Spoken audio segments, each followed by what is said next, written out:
Kikuyu na za Wameru anaenda kuchukua kampuni ya Western na Nyanza anapatia Muhindi. Bwana nyinyi mnajua uongozi wa Muhindi kweli? Unajua mimi nilikuwa nafanya kwa Muhindi.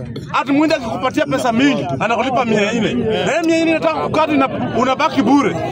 Na Muhindi akikuandika kwa kampuni utatembelea kiatu moja kama mganga. Mimi nataka niambie jamii ya Waluo na Wajaluo.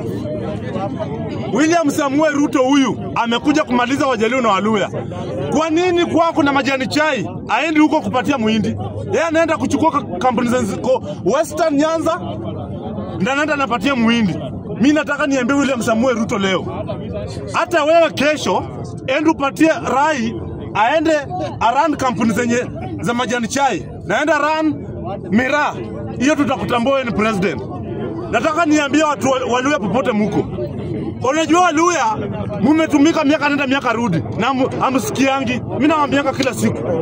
Ati Mluya yeye muda hata analipwa shilingi 500 aende akimbize George natembea kama anaenda mahali.